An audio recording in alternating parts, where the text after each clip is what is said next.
인구 문제 파트였는데요. 126쪽입니다. 4개 다 비문학 문제죠. 다 쉬웠습니다. 해설 이렇게 올려둘 테니까 참고해 보시고요. 자, 5번 문제로 넘어가도록 하겠습니다. 자, 외국인 주민의 성비를 이제 물어보는 이제 문제였죠. 자, 요거 이제 A, B는 각각 남성, 여성, 가나다는 각각 건설업, 광업, 도소매업 이제 중에 하나다. 자, 그러면은 가 보도록 하겠습니다. 자, 가는요 A, B 다 합쳐서 취업자 수가 제일 많거든요. 그럼 얘가 외국인들이 가장 많이 이제 종사하고 있는 파트인 광업, 제조업 파트가 되겠습니다. 광업, 제조업 파트. 자, 그럼 A, B도 판단이 됩니다. A가 여성이겠고요, B가 남성이 되겠습니다. 자, 그러면 나는 남성이 대부분이죠. 그럼 얘가 건설업이 되는 거고요. 자, 다는 여성이 이제 대다수를 차지하고 있으니까 얘가 도소매, 숙박 및 서비스 이런 애들이 되겠습니다. 그래서 선지 판단하는 건 어렵지 않아서요. 정답은 디귿, 리을이 되는 거죠. 자, 정답은 5번. 자, 6번. 요게 이제 대표적인 외국인 주민 파트가 어렵게 나온다면의 문제입니다. 자, 지도에 표시된 지역과 지도에 표시된 ABC 가나다 연결하면 되는 문제인데요. 자, 지도에 표시된 지역 보면은 B가 평택이죠. A는 성남이고요. C는 영월입니다. 자, 그럼 가나다 연결시켜보도록 하겠습니다. 자, 가 보시면은요 유학생이 제일 많아요. 자, 셋 중에 연구시설이 제일 많은 곳, 교육 연구시설이 제일 많은 곳 성남이겠죠. 그래서 성남이 가가 되는 거고요. 자, 나 보시면은요 외국인 주민 성비가 제일 높아요. 그러면 제조업 지역인 평택이 나가 되겠죠. 자, 그리고 다 보시면은요 결혼 이민자의 비율이 제일 높게 나타납니다. 얘가 촌락의 특징을 띠고 있는 영월이 되겠죠. ABC 연결하면은 1번이 정답입니다. 자, 7번 문제입니다. 시도 인구 특성이고요. 자, 노령화 지수와 외국인 주민 중 유학생 비율을 이제 두 가지의 단서를 주었습니다. 자, 그리고 각각 대전, 전남, 충북 중 하나인데요. 다 유학생의 비율이 제일 높죠. 그럼 다가 대전이 되겠습니다. 그러면 노령화 지수가 높은 가가 전남, 그다가 충북이 되겠죠. 원의 크기는 외국인 주민 수인데요. 충북이 많으신 거 보이나요? 셋 중에 제조업이 그나마 가장 이제 특화된 곳이죠. 그래서 외국인 주민 수 이제 반영되어 있고요. 자, 그럼 1번 충북은 대전보다 외국인 주민 수가 많다. 맞는 설명이죠. 나는 광역시 아니고요. 가는 가보다 중위 연령이 높을 거고요. 4번 다는 가보다 인구 밀도가 높을 거고요. 외국인 유학생 수는 나가 가장 많다. 틀렸죠. 자, 왜냐하면은 요거 대충 짐작할 수 있습니다. 전체 인구에서 이제 차지하는 비율로 이제 계산을 하면 되잖아요. 그럼 나가 제일 많다고 확신할 수가 없죠. 그리고 다가 더 많을 겁니다. 정답은 1번. 자, 8번 문제는 사실 비문학인데요. 우리는 이제 지문을 보겠습니다. 경남 김해시 여기 이제 내가 형광펜 쳐놓은 데 보면 구도시민 동상동은 경남의 이태원이라고 불릴 정도로 외국인이 많이 찾는 장소이다. 이런 것들은 이제 수특에 언급이 되어 있잖아요. 잘 알아두시면 될 것 같습니다. 김해에 이제 다문화 이제 특색이 있다라는 거. 자, 8번 이제 마치고요. 자, 다음 쪽으로 넘어가겠습니다. 1점 문제 파트로 넘어왔습니다. 세시기 인구 특성입니다. 각각 90년, 2020년, 2050년 이제 중에 하나라고 하네요. 자, 그럼 왼쪽에 총 인구와 청장년층 인구 비율을 바탕으로 알 수가 있습니다. 자, A를 보시면은요 총 인구가 가장 많아요. 5천만이 넘고요. 그리고 청장년층 인구 비율도 제일 높게 나타납니다. 그럼 이게 2020년이 되겠죠. 자, 그리고 B를 보시면은요 총 인구가 5천만 아래로 떨어졌고요. 청장년층 인구 비율이 훅 줄었습니다. 언제가 될까요? 2050년이죠. 이때가 되면은 청장년층 인구는 줄고 노년층은 늘어나가지고 부양비가 높아진다라는 설명을 했습니다. 그러면 남은 시가 1990년이 될 겁니다. 이때는 청장년층 인구 비율이 높았고요. 총 인구는 이제 4,500만 아래였습니다. 자, 그러면 가, 나를 볼게요. 자, 가는요 C가 제일 높고 A가 다음, B가 꼴찌입니다. 자, 나는요 B가 제일 높고요. 그 다음에 C, 그 다음이 A로 나타납니다. 자, 가는요 1990년이 제일 높아야 돼요. 90년이 이제 제일 높아야 되니까 총 부양비 아니야.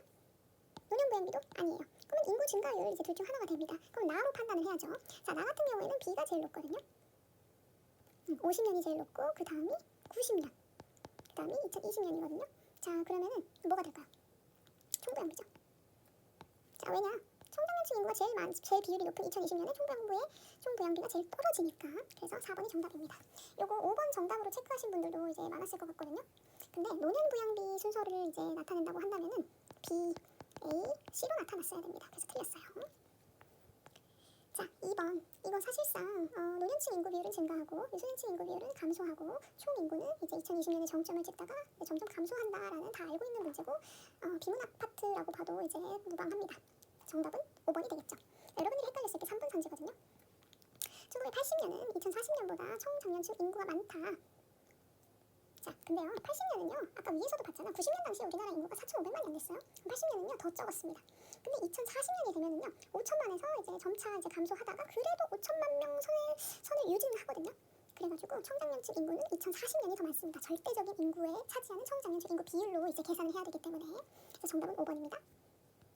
자, 3번. 얘는 사실상 복습, 개념 잘 충실히 이제 익혔니 물어보는 문제였습니다. 정답 1번이고요. 자, 4번. 자, 요거는 이제 외국인 이주자 파트입니다. A, B는 각각 결혼 이민자 비율, 외국인 주민 성비를 이제 나타내고 있네요. 자, 그리고 지도에 표시된 지역은 경기, 전북, 경남입니다. 가가 눈에 띕니다. 가는 외국인 주민 수가 1등이네요. 어딜까요? 경기가 되겠죠. 제일 외국인 주민 수가 많은 가가 경기. 자, 그러면 가를 바탕으로요. 자, 가 같은 경우에는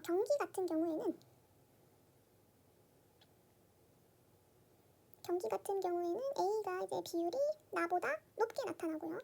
그리고 B 같은 경우에는 비율이 나랑 다보다 낮게 나타납니다. 이렇게 이제 해석해서 이제 해결을 할 수가 있는데요. 자, 그러면 이제 A 보도록 할게요. A.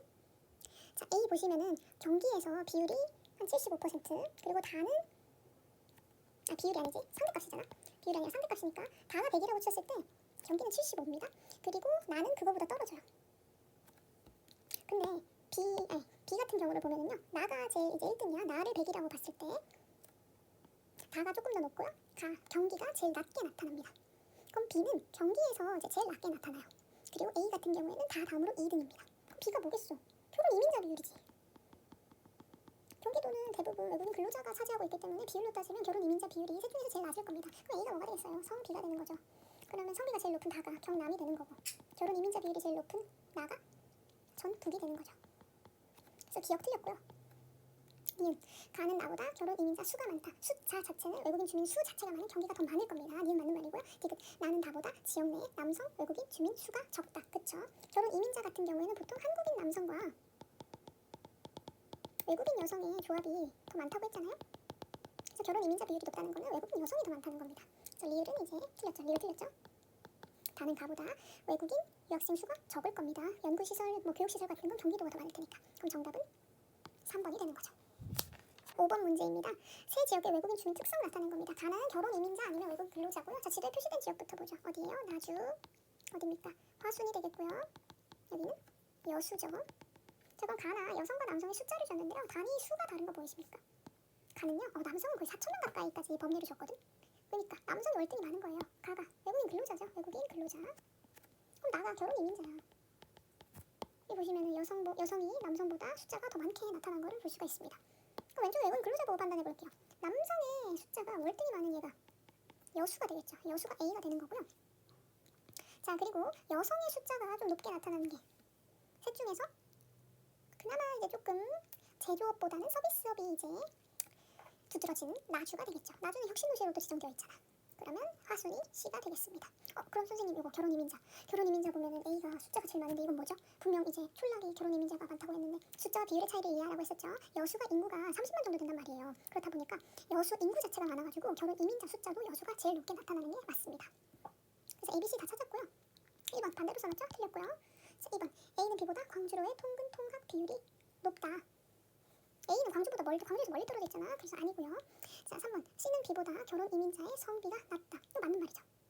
자, C는 결혼 이민자 대다수 보시면은요. 자, 이거 남성은 거의 한 10 조금 넘으니까 한 10 정도로 그냥 간단하게 잡을게요. 근데 여성은 거의 200명 넘잖아요. 그러니까 여성이 월등히 많아. 그러니까 성비가 낮다가 맞는 거죠. 3번은 그래프 해석하는 문제입니다. 3번 그래프 해석하라는 거예요. 3번이 정답이고요.